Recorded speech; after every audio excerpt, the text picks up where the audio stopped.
বহুল আলোচিত সমালোচিত সাবেক আইজিপি বেনজির আরব আমিরাতে গ্রেফতার, দ্রুত দেশে আনা হবে জানিয়েছেন স্বরাষ্ট্রমন্ত্রী। গণমাধ্যমের বড় একটি অংশই এখন ব্যবসায়িক নিয়ন্ত্রণে, মন্তব্য মির্জা ফখরুলের। তথ্যের অবাধ স্বাধীনতায় বিশ্বাসী সরকার, জানালেন স্বপন। ইসলামী ব্যাংকে ২৫০০ কোটি টাকা ঋণ, তারল্য সংকট কাটিয়ে পরিস্থিতি স্বাভাবিক হওয়ার আশা বাংলাদেশ ব্যাংকের।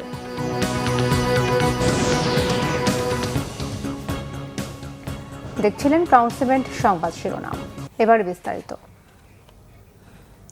সংযুক্ত আরব আমিরাতে গ্রেফতার সাবেক আইজিপি বেনজির আহমেদকে দ্রুত দেশে ফিরিয়ে আনা হবে বলে জানিয়েছেন স্বরাষ্ট্রমন্ত্রী সালাউদ্দিন আহমদ। রবিবার জাতীয় সংসদে বেনজির আহমেদের গ্রেফতারের ঘটনা নিশ্চিত করে এসব কথা জানান স্বরাষ্ট্রমন্ত্রী।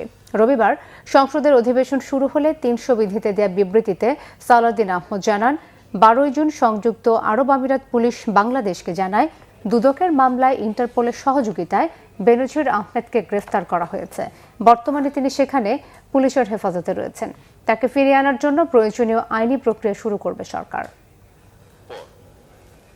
দুর্নীতি মামলায় অভিযুক্ত পুলিশের সাবেক আইজিপি বেনজির আহমেদকে গ্রেফতারের জন্য ইন্টারপোলের সাথে নিবিড়ভাবে কাজ করার জন্য নিয়োজিত পুলিশ হেডকোয়ার্টার্সের national central bureau NCB Dhaka কর্তৃক ইন্টারপোলে আবেদন করা হয়। গত ১২ জুন ২০২৬ তারিখে সংযুক্ত আরব আমিরাতের স্বরাষ্ট্র মন্ত্রণালয়ের directorate general of federal criminal police national central bureau NCB Abu Dhabi হতে প্রেরিত একটি ইমেইলের মাধ্যমে বাংলাদেশ সরকারকে জানানো হয়েছে যে দুর্নীতি মামলায় অভিযুক্ত বেনজির আহমেদকে সংযুক্ত আরব আমিরাত পুলিশ কর্তৃক গ্রেফতার করা হয়েছে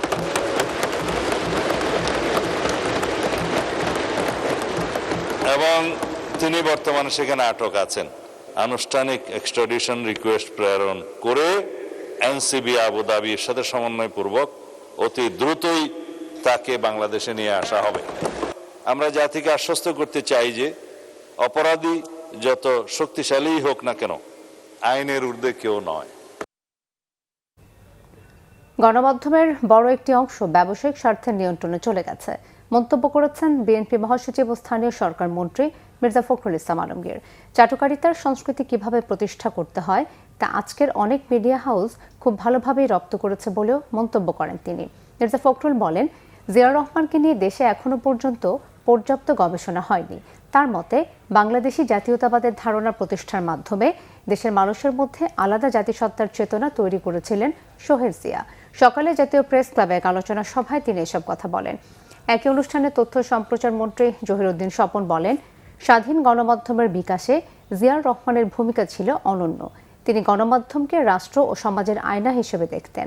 অনুষ্ঠানে বক্তারা বলেন, স্বাধীনতার ঘোষণা থেকে শুরু করে বহুদলীয় গণতন্ত্র পুনঃপ্রতিষ্ঠা, কৃষি, অর্থনীতি, গার্মেন্টস, শিল্প ও প্রবাসী আয়ের খাত গড়ে তোলায় গুরুত্বপূর্ণ ভূমিকা রেখেছিলেন শহীদ জিয়াউর রহমান। তারল্য সংকট মেটাতে ইসলামী ব্যাংকে ২৫০০ কোটি টাকা বিশেষ ধার দিয়েছে বাংলাদেশ ব্যাংক। রবিবার কেন্দ্রীয় ব্যাংক থেকে এই সহায়তা দেওয়া হয়। ঈদের পর থেকে ইসলামী ব্যাংকের নতুন চেয়ারম্যান নিয়োগকে কেন্দ্র করে অস্থিরতা শুরু হয়। তার নিয়োগের বিরোধিতা করে সচেতন গ্রাহক ফোরামের ব্যানারে টানা কর্মসূচি পালন করছেন আন্দোলনকারীরা। এতে ব্যাংকটির বিপুল সংখ্যক গ্রাহক তাদের আমানত তুলে নেন। ফলে তারল্য সংকট দেখা দেয় এবং অনেক গ্রাহককে চাহিদা অনুযায়ী অর্থ দিতে ব্যর্থ হয় ব্যাংকটি। পাশাপাশি কেন্দ্রীয় ব্যাংকের নির্ধারিত সিআরআরও রাখতে পারেনি। এই অবস্থায় গত সপ্তাহে ১০,০০০ কোটি টাকার তারল্য সহায়তা চেয়ে বাংলাদেশ ব্যাংকের কাছে আবেদন করে ব্যাংকটি। এর প্রেক্ষিতে ২৫০০ কোটি টাকার সহায়তা দেওয়া হলো। রাজধানী পল্লবীতে শিশু রাবিসাকে ধর্ষণ ও হত্যা মামলার মৃত্যুদণ্ডপ্রাপ্ত আসামি সোহেল রানা ও স্বপ্না খাতুনের জেল আপিল শুনানির জন্য গ্রহণ করেছেন হাইকোর্ট। একই সঙ্গে দ্রুত সময়ের মধ্যে পেপার বুক তৈরির নির্দেশও দেওয়া হয়েছে। রবিবার বিচারপতি মোহাম্মদ আলী ও বিচারপতি সাইফুল ইসলামের হাইকোর্ট বেঞ্চে attorney general barrister Ruhul Quddus Kajal আসামিদের আপিলের বিষয়টি উত্থাপন করলে আপিল শুনানির জন্য গ্রহণ করেন আদালত। পরে অ্যাটর্নি জেনারেল ব্রিফিংয়ে জানান, নারী ও শিশু নির্যাতন দমন আইনের মামলার ডেথ রেফারেন্স ও জেল আপিলের শুনানিতে রাষ্ট্রপক্ষ কোনো সময় নেবে না, নিয়মিত শুনানি করবে। তিনি আরও বলেন, রামিসা হত্যা মামলায় মৃত্যুদণ্ডপ্রাপ্ত আসামি সোহেল রানা জেল আপিলে হত্যার ঘটনা স্বীকার করে হাইকোর্টের কাছে ক্ষমা চেয়েছেন। নিজেকে মাদকাসক্ত দাবি করে অসতর্ক অবস্থায় এই অপরাধ করেছেন আর স্বপ্না আপিলে নিজেকে নির্দোষ দাবি করেছে। গত 7 জুন রামিসা হত্যা মামলায় মৃত্যুদণ্ড দেয়া হয় ঢাকা মহানগর শিশু সহিংসতা দমন ট্রাইব্যুনালে। 24-এর গণঅভ্যুত্থানের সময় রংপুরের বেগম রোকেয়া বিশ্ববিদ্যালয়ের শিক্ষার্থী আবু সাইদ হত্যা মামলার পূর্ণাঙ্গ রায় প্রকাশ করা হয়েছে। বিচারপতি নজরুল ইসলাম চৌধুরীর নেতৃত্বাধীন আন্তর্জাতিক অপরাধ ট্রাইব্যুনাল 2 809 পৃষ্ঠার পুরো এই রায় প্রকাশ করে। এবছরের 9 এপ্রিল দেয়া রায়ে 2 পুলিশ সদস্যকে মৃত্যুদণ্ড দিয়েছিল ট্রাইব্যুনাল। 3 জনকে যাবজ্জীবন এবং বাকি আসামিদের বিভিন্ন মেয়াদে সাজা দেওয়া হয়। 2024 সালের 16 জুলাই কোটা সংস্কার আন্দোলনের সময় বিশ্ববিদ্যালয়ের সামনে পার্ক মোড়ে পুলিশের গুলিতে তিনি নিহত হন। এ ঘটনায় পরে আন্তর্জাতিক অপরাধ ট্রাইব্যুনালে মানবতা বিরোধী অপরাধের মামলা দায়ের করা হয়। চট্টগ্রামের আনোয়ারায় ঘরে ঢুকে মা ও মেয়েকে কুপিয়ে হত্যা করেছে দুর্বৃত্তরা। শনিবার রাতে পাড়ুইকড়া ইউনিয়নের 6 নম্বর ওয়ার্ডে এই হত্যাকাণ্ড ঘটে। নিহতরা হলেন পূর্ব কন্যারা গ্রামের সুজন বড়ুয়ার স্ত্রী অ্যানি বড়ুয়া ও তার মেয়ে প্রিয়ন্তী বড়ুয়া। চট্টগ্রাম জেলার সহকারী পুলিশ সুপার মাহমুদুল হাসান জানান, রাতে অজ্ঞাত পরিচয় ব্যক্তিরা ঘরে ঢুকে অ্যানি বড়ুয়া ও তার মেয়ে প্রিয়ন্তীকে ধারালো অস্ত্র দিয়ে কুপিয়ে হত্যা করে। হামলায় অ্যানি বড়ুয়ার 5 বছর বয়সী ছেলেও জখম হয়েছে। খুলনায় মসজিদে সন্ত্রাসীদের গুলিতে 2 মুসল্লি গুলিবিদ্ধ হয়েছেন। ভোর 5:30টার দিকে মহানগরীর দৌলতপুর থানাধীন পশ্চিম কাশীপুর বিদ্যুৎ কেন্দ্র জামে মসজিদে এই ঘটনা ঘটে।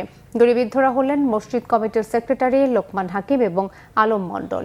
পুলিশ ও স্থানীয়রা জানান, ফজরের নামাজ আদায়ের সময় কয়েকজন সন্ত্রাসী মসজিদে প্রবেশ করে লোকমান হাকিমকে লক্ষ্য করে গুলি ছোড়ে। এ সময় পাশে থাকা মুসল্লি আলম মণ্ডলের মাথায় গুলি লাগে। গুরুতর আহত অবস্থায় উন্নত চিকিৎসার জন্য তাকে ঢাকায় নেওয়া হয়েছে। এদিকে আলম মণ্ডলের মাথা ও গলার বাম পাশ গুলিবিদ্ধ হয়েছে। তাকে খুলনা মেডিকেল কলেজ হাসপাতালে ভর্তি করা হয়েছে।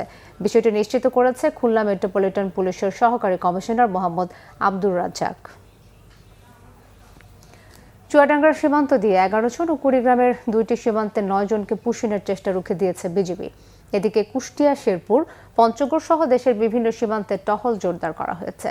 বিজিবি ও স্থানীয়রা জানান, আজ ভোর 4টার দিকে চুয়াডাঙ্গার দর্শনা জয়নগর সীমান্তের 75 নম্বর মেইন পিলারে ভারতীয় অংশে 11 জন ব্যক্তিকে জড়ো করে বিএসএফ। বিষয়টি বুঝতে পেরে দ্রুত সতর্ক অবস্থান নেয় বিজিবি ও স্থানীয়রা। এক পর্যায়ে বাধ্য হয়ে পিছু হটে তারা। চুয়াডাঙ্গা 6 বিজিবির পরিচালক লেফটেন্যান্ট কর্নেল নাজবুল হাসান জানান, বিএসএফের পক্ষ থেকে বারবার পুশিনের চেষ্টা করা হলেও বিজিবির কঠোর অবস্থানে তাদের সেই চেষ্টা ব্যর্থ হয়েছে। এই ছিল এখনকার মতো। পরের সংবাদ সন্ধ্যে 6টায়। এর আগে 5টায় রয়েছে নিউজ টপ 10 দেখার আমন্ত্রণ রইল। ধন্যবাদ সবাইকে।